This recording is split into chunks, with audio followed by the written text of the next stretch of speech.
বৃন্দাবনের এক সত্য ঘটনা, বেশি দিনের নয়, আজ থেকে 40 থেকে 60 বছর আগেকার কথা। বৃন্দাবনের এক আশ্রমে এক গুরুদেব প্রত্যেক দিন সন্ধ্যে থেকে পাঠ শোনাতেন। আর সেই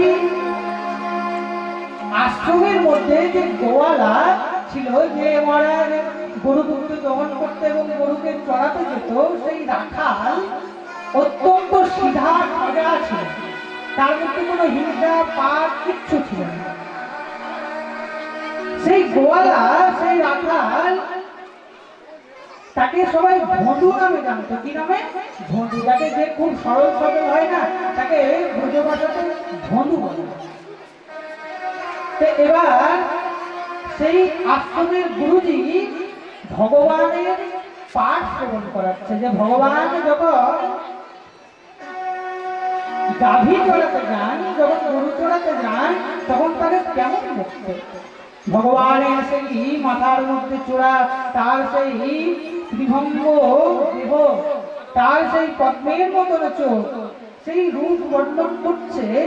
সে ভনু মনে মনে চিন্তা করছে, আমি তো প্রত্যেকদিন জঙ্গলের মধ্যে গরু চড়াতে যাই, আমি কেন দর্শন করতে পারি? সে জানে না যে গুরুদেব আজ থেকে 5000 বছর আগেকার ভগবানের কথা শ্রবণ করাচ্ছে। সে শুধু এটুকুই জানে যে গুরুদেব কোনো ভগবানের কথা নয়, ভগবান হয়তো এখানে এদিক সেদিক কোনো রাখাল ধরে, কোনো ভগবান ধরে যাকে তার কথা শোনাচ্ছে। এবার যখন সেই ধনুক চিন্তা করছে, সেখানে যখন আসে, আমি আজ আনতে দেখছি মহারাজ সঙ্গে সঙ্গে সব মহারাজ পুতলি বেঁধে চলল। আর যে বনের মধ্যে গরুগুলোকে ছেড়ে সেই ভনুভদ্র তত্র সর্বত্র শুধু ভগবানকে চিন্তন করছে। কোথায় ভগবান, কোথায় ভগবান? কখনো গাছের উপরে তুলে, কখনো এদিক সেদিক। ভক্ত বৎসল ভগবান আমার থাকতে পারে। ভগবান হলেন ভক্তের অধীন। ভক্ত যদি তাকে একেবারে ডাকতে পারে, আর সেই ডাকার মধ্যে যদি প্রেম থাকে, ভগবান আর থাকতে পারে না। সেই বন্ধু যখন অত্র তত্র সর্বত্র ভগবানকে ডাকছে, ভগবান আর থাকতে না পেরে দেখতেই দেখতে সেই ধনু দেখতে পাচ্ছে। সেই দূর থেকে সহস্র গাভীর মাঝে সেই ত্রিভঙ্গমুরারিকে দেখতে পেয়ে ধনু তো বিশ্বাস করতে পারছে না যে গুরুদেব যে ঠাকুরজির কথা শোনায়, সেই ঠাকুরজি মহারাজ আস্তে আস্তে যখন এই সামনের দিকে আসছে, ধনু কত অসংখ্যিত হয়ে আমার গুরুদেব যাকে দেখাতো, আমার গুরুদেব যার কথা বলতো, সে যে বলতো সে এত সুন্দর, তাকে তো দেখে মনে হচ্ছে সে আরো কত সুন্দর। এই চোখ আমার সহ্য করতে পারছে না। মহারাজ আস্তে আস্তে যখন ধনুর কাছে এসে পৌঁছেছে, ধনু মহারাজ সেই ভগবানকে জড়িয়ে ধরেছে। প্রভু তুমি এসেছো, আমি অতদিন গরু চড়াতে আসতাম, কিন্তু তোমাকে দেখতে পেতাম না, আজ তোমাকে দেখতে পেলাম। হ্যাঁ বন্ধু, আমি প্রতিদিনই আসি, দেখতে কেউ পায় না। বন্ধু কিন্তু জানে না আজ ত্রিলোকেশ্বর ভগবান আমার চোখের সামনে, যাকে যোগী ঋষি মণিগণ ধ্যানের দ্বারা তো পাই না, সে আর এক ধনুর মাত্র ললিত, তার মুখ থেকে ভগবান চলে এসেছে। আরে বন্ধু, ওসব কথা ছাড়, আমার খুব ক্ষুধা পেয়েছে, যদি কিছু খাবার আছে আমাকে তাড়াতাড়ি দে। বন্ধু তো বেশি কিছু খাই না, 2-3টা রুটি, একটু মহারাজ ছানা, হ্যাঁ একটু তরকারি, একটু আচার, এসব নিয়ে গেছে। বন্ধু মহারাজ তার কাছে নামিয়ে দিয়েছে। ভগবান সঙ্গে সংসার পেয়ে বন্ধু বলেছে, বন্ধু আমাকে আরো রুটি দে। বলে আর তো নেই, আমি ঠিক আছে কাল বেশি করে নিয়ে আসবো।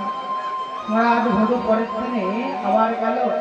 এবার রাঁধুনি ঠাকুরের কাছে বেশি বেশি 8-10টা রুটি, দই, ছানা, আর আরেকটা বন্ধু ভাষাতে বলে যেটাকে ছাঁচ, সেই জিনিসটা নিয়ে এসব নিয়ে বন্ধু যখন পটলিতে বেঁধেছে, রাঁধুনি ঠাকুর এখন গুরুজিকে বলছে, গুরুজি বন্ধু তো এত খাবার খাই না, আজ এত এত খাবার ও নিয়ে যাবে কোথায়? গুরুজি প্রশ্ন করছে, আরে বন্ধু কোথায় নিয়ে যাবি এত এত খাবার, তুই যে এত খাস না? বলে গুরুজি, তুমি যার কথা প্রত্যেকদিন স্মরণ করাও না, সেই ভগবান কিন্তু আমার সঙ্গে দেখা করতে এসেছিল। কবে? বলে কালকে। বলে না না, সে ভগবান নয়, সে আমার সেই কৃষ্ণ নয়। বলে না গুরুদেব, আপনি যেমন বলেছেন সেই তার পদ্মলোচন, তার সেই ত্রিভঙ্গ মুরারি রূপ, সে যেমন মাটির মধ্যে পা দেয় পৃথিবীও যেন ধন্য হয়ে যায়, তার অঙ্গ থেকে একটা মাধুর্য গন্ধ বেরোচ্ছে। গুরুদেব বলছে না না, হতে তুই হয়তো তোকে সোজা ভেবে কেউ হয়তো তোকে এইরকম বোকা বানিয়েছে। বলছে না গুরুদেব, বোকা বানাতেই পারে না, সেই অসংখ্য গাভী আপনি যেমন বলেছেন একদম ওই রকমই প্রতিরূপ। ধ্রুবজি মহারাজ এইরকম দেখতে পেয়ে গুরুদেব বলছে শোন, যদি গুরুদেব মনে মনে চিন্তা করছে যে এই বধূর মধ্যে কোনো কূট নেই, যার মধ্যে কূট থাকে সেই মিথ্যা কথা বলে, আর যার মধ্যে ছলনা নেই, যার মধ্যে কূট নেই, সে কখনো মিথ্যা কথা বলে না। তো বধূর মধ্যে কোনো কূট নেই, গুরুদেব বুঝে গেলেন যে বধূ সত্য কথা বলছে। শোন বধূ, পারিস তো আজকে সেই গৌরকে আনতে পারবি, সেই কৃষ্ণকে যদি আনতে পারিস তো আনবি। মহারাজ ভূত সব নিয়ে জঙ্গলের মধ্যে দিয়ে ভগবান আবার এসেছে। ভগবান এসে মনুর কাছ থেকে সেই সমস্ত কথা এবং ধনু ভগবানের সামনে সেই রুটি, পায়েস, কড়াই, দই, ছানা সব কিছু রেখেছে, আচার এইসব রেখে ভগবান এবার পাতা থেকে নিয়ে মুখের মধ্যে এবার নিয়ে যাবে কি ধনু বলছে প্রভু একটা কাজ করতে হবে। কি কাজ? বলছে আজ আমার গুরুদেবের সঙ্গে দেখা করতে হবে। বলে না না, সেটা হবে না, আমি শুধু তোর বন্ধু, গুরুদেবের বন্ধু নয়। সঙ্গে সঙ্গে ভগবানের হাত থেকে সে রুটিটাকে নিয়ে রেখে দেবে। বলে যাও, তুমি যদি গুরুদেবকে দর্শন দেবে না তো রুটিটাও খেতে হবে না। বুঝ না খাই? বলে না, এটা তো গুরুদেবের দেওয়া। মহারাজ সব যা কিছু দিয়েছিল আবার সব পত্নীর মধ্যে ভরে গরু পুরো নিয়ে বনু ঘরে ঢুকে যাচ্ছে। ভগবান কিন্তু সব কিছু সহ্য করতে পারে, ভক্তের দুঃখ কখনো ভগবান সহ্য করতে পারে না। ভগবান যখন দেখছে ধনুর চলেই যাচ্ছে, ভগবান দূর থেকে দৌড়ে এসে ধনুর পিঠে দিয়ে চলেছে। আরে ভনু, যা, তুই আমাকে যেখানে নিয়ে যাবি, যেখানে রাখবি, আমি সেখানেই থাকবো, চল আমাকে নিয়ে চল। মহারাজ ধনুর পিঠে চড়ে ধনুর সঙ্গে সেই গুরুদেবের আশ্রমে চলল। আর আশ্রমে যেতে যেতে গুরুদেব খালি কখনো বসে, কখনো দাঁড়ায়, কখনো এদিকে যায়, কখনো ওদিকে যায়, সেদিকে যায়, কিন্তু ধনুকে আর দেখতে পায় না। গুরুদেব দুয়ারের মধ্যে গালে হাত দিয়ে বসে আছে, কখন আসছে? কিছুক্ষণ পর দেখতে পাচ্ছে অসংখ্য গাভী সমূহ আর ধনুর গালে